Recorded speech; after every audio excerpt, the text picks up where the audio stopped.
What are we gonna do? I tried super duper hard. Okay, we'll sacrifice one in order to try again. But which one will we sacrifice? It'll be like a blood sacrifice, you know, to the Nuzlocke gods. Sacrifice the egg? What if the egg has something cool inside it though? We will chuck Trojanus. Any last words for fans of Trojanus? Let's say a little prayer. You were a great little donkey thing, so it's been great knowing you. So, see ya. Okay, let's do a little bit of training. I'd like to get Pingus to evolve. That's kind of my end goal right here, is evolved Pingus. The screens were really helpful. Fallout 76 is turning into probably my favorite Pokemon on the team. Pretty certain he's just my favorite. He's just awesome. Okay, here's my thought for our next Triath battle. Lead with that confusion-causing attack. You know, I remember playing Omega Ruby a lot when I was a little bit younger. Maybe like 4 or 5 years ago, probably. That's around when it came out. And it was my very first Pokemon game. Or maybe my second. My very first Pokemon game was X and Y. Because they had X and Y at the library. Because my very, very, very first time with Pokemon was with these guys in high school. There's this group of guys at the high school I went to. And during lunch, they would like sneak out back and they'd play Pokemon. Because you weren't allowed to like play video games and stuff in school. So they'd play Pokemon during lunch, and I was really interested because it looked like they were having a lot of fun. And they were like anime nerd kind of guys, but they're very, very stuck up. To this day, they are very stuck up and kind of just pouty, angry, angsty people. But at the time, I was very envious of that because it felt very rebellious, and I was like, oh my god, if I play Pokemon, I'll be cool too. See, that was my logic back then in freshman year high school. So, at the time, I convinced... Well, I think I bought the game myself.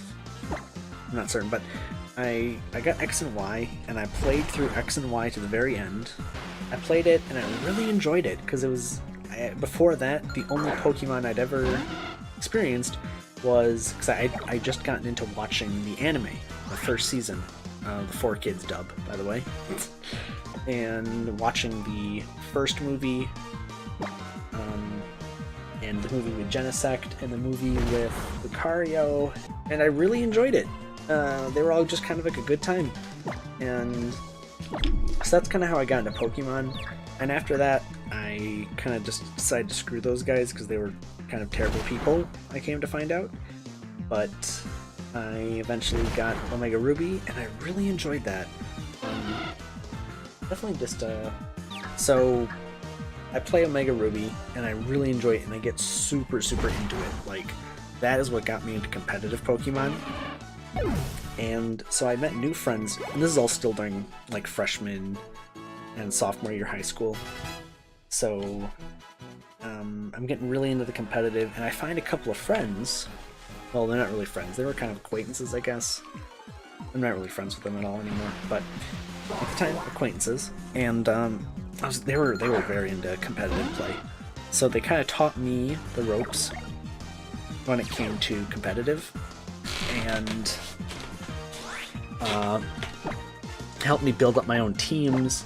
I never really wanted to do anything like serious, like get into leagues or anything, because all the people who play... See, the thing was, I enjoyed Pokemon, but all the people who played it were just total douchebags, I swear. Like, everyone I met who was into Pokemon, they were just so stuck up. And then again, we were all teenagers at the time, so maybe that's just kind of my own dealio, but it was very frustrating when you love something and then everyone else is just like kind of a dick about it. But yeah, that's kind of the Pokemon story. Oh, I have another story. So this was a little bit after I was into Pokemon, maybe like a year or so. This was sophomore year high school, maybe junior year. And I was kind of experiencing the older generations of Pokemon at this point, kind of messing around with emulators and stuff. And I found out that my good friend had an original DS Lite. And I was very interested because he was a good guy. He was honestly one of my better friends at the time.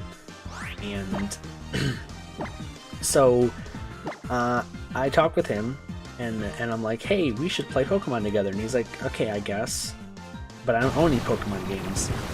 So I tell him, oh, that's okay. I will buy you one. And so I bought him a copy of, I think it was Pokemon... No, he got Black, I got White too. So we could play together. And we played together like 2 times, and then he kind of just blew it off. And he still has my copy of Black. So, you know, Alex, if you're out there, if you ever watch this, I'd really love my copy of Black for DS. Back, please. I spent like $21 on that at the time. It was kind of an investment. It'd be great if, you know, I could get that back because we had a great time with it. But, so, yeah. I'm not certain if I told you guys this story, but at one point I needed help from Windows, of all people. Microsoft, because I had swapped out the motherboard on my PC and Windows didn't recognize it and was basically making my license invalid, which was BS. And so the first thing the operator tries to help me with is figuring out what my product code is. And a little backstory on the PC. The PC was kind of mangled together, stick together parts of old workstation PCs and a little bit of gaming. What ended up happening is the Windows code that I had was actually just a generic default key given to large organizations in order to install in like hundreds of machines at a time. So when I gave her the number, she like goes offline for like 5 minutes and then comes back and is like, are you sure you did not steal this key? You know, and she's like, accusing me of, you know, pirating Windows and shit. And after about 2 hours of going between managers and people on the phone, one person finally asks me, they're like, is this a custom build PC? And I'm like, yes, what do you think this is? And then I realized, I'm like, oh yeah, this is Windows or Microsoft. They expect me to be calling about some issue with my, you know, Dell Optiplex 2008 tower. So, I don't know, maybe I was the idiot in this situation, but I felt kind of pissed at the end because their solution for me was basically buy a new copy of Windows because we can't help you. Because you're using a custom machine and we can't really do anything with that. So, oh, and the other thing, to get to a Windows Live support help person, you have to like talk with their stupid AI representative and shit for like 25 minutes before they'll let you get an actual call with an actual human being. Fuck Microsoft. You hear that, Microsoft? If you're listening in, fuck you. So yeah, that was my experience with Windows and Microsoft. What valuable lesson did we learn? The lesson we learned is never ever, for any reason, try to get help from Microsoft. Just figure it out yourself. Because chat forums online, for some reason, have better support than literal support members. Oh yeah, so when I watched that first Pokemon movie, like the very, very first one, there's that part at the end that everyone knows where basically Pikachu has been like turned into stone somehow. I don't really remember the specifics of the story, but Pikachu is like, or no, it's Ash. Ash turns into stone. Pikachu basically like cries on him to revive him. And it's a really tragic moment, very cute, very sad, very emotionally charged. And The thing is I was watching this on my high school Chromebook, and I'm in bed and it's very dark, and I'm like, no, Pikachu, you know, I'm like crying and shit. Honestly funny, but still very sad. And you know, I think that was kind of the first moment when I realized that Pokemon could have depth beyond, hey, it's magical creatures beating each other up. What now? Oh my god! Guys, the Eevee! Right? You said it was an Eevee. What do we got? Come on. Aww! Eevee!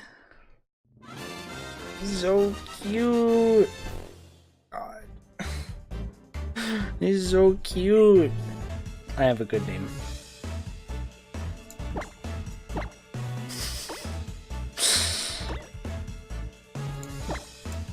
Ooh. Ooh, grew to level 2. Ooh, grew to level 3. Ooh, grew to level 4. Are we ready?